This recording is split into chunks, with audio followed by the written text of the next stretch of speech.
For only 38 pesos lang per 100 grams ay pwede mo nang ma-enjoy itong trending na frozen yogurt na may kasama ng unlimited scoop na mga toppings na ikaw pa mismo talaga yung maglalagay kung anong gusto mo at kung gaano kadami. At yes po, meron po sila ditong 15 different kinds of toppings na pagpipilian. May mga candy sprinkler, mango jam, may fresh mango din, may pinipig din, cookies, chocolate, droplets, strawberry jam, at syempre meron din fresh na strawberry at sobrang dami pa talaga. Bukod sa mga classic ay meron din sila dito mga premium toppings tulad ng biscuit, premium matcha, premium taro, premium strawberry, granola at almond. Dito naman po ay may additional na bayad per scoop. At maikwento ko lang sa inyo guys, last year pa ng July yung huling kain ko dito sa kanila dun mismo sa May Maseda. At iisa pa lang yung branch nila that time. At ngayon nga, July 2025 sa loob lang ng isang taon ay meron na po silang 23 branches at may dalawa pang soon to open this month. Unang kita ko pa lang sa ganitong klase ng business ay alam ko na agad na may malaking potential sila na lumago. Dahil kasi bukod sa madaling i-handle ay sobrang affordable pa compare sa iba. Kaya naman ano pang hinihintay mo dyan, tara na muna dito sa May Proyday. Etong kinainang kong branch nila ngayon ay dito mismo sa may Victory Mall, Pasay City. Dito sa may second floor, dito mismo sa may food court. At sa mga first time pong pupunta dito ay kayo po mismo yung magdi-dispense ng gusto nyong kainin. Pwedeng charcoal o yung sundae o kaya naman itong proyo o yung frozen yogurt. Pagkatapos nyan ay kayo din po mismo yung maglalagay ng toppings. Saka po nila yan titimbangin para sa inyo. Na-vlog ko to dati sa Maseda, yan guys. Ngayon meron na sila sa may Pasay.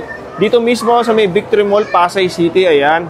So ito guys, unang tikman natin yung kanilang frozen yogurt. Ayan. Dalawang ano naman to flavor. Actually tatlo yan. Yung charcoal, yung frozen yogurt, ito saka yung mix kung gusto niyo ng mix. Ayan. Yung charcoal is vanilla sundae. So ito muna tikman natin. Ayan. Dito nga pala guys, sa mga hindi pa nakakaalam, dito unlimited yung toppings niya. So kasama yan doon kasama to sa may 38 pesos na babayaran nyo per 100 grams. Pero kung gusto nyo naman ng premium flavors, katulad na itong mga taro, ayan, strawberry, especially bestseller nila na biscuit, additional 25 pesos kayo guys. So yun guys, tikman na natin yan. Ito naman, depende naman sa inyo kung gaano kadami, kung anong gusto nyo ilalagay. So, depende na sa ano gusto nyo. Tikman natin, ayan, pinaghalo-halo. Inilagay ko dito almond, matcha. Yan o. Wow.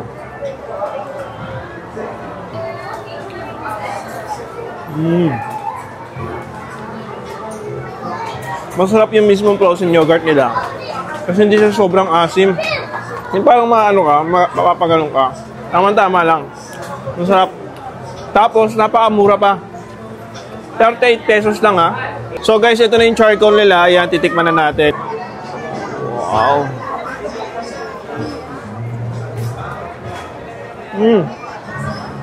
So, yung lasa niya, medyo matamis, na medyo milky.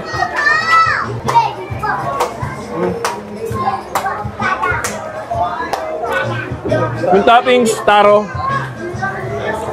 Panalo. So yun guys, siguro wala pa akong mga 30 minutes na pupunta dito kumakain. Pero non-stop na yung mga pupunta sa kanila. Ayan o. Ayan. So napaka-successful. Siguro kaya naging 23. From 2 to 23 guys, yung branch nila sa loob lang ng isang taon. So kung gusto nyo ng ganitong klase ng business, pwede naman kayo mag-PM sa kanila. Magtanong kayo ng mga details.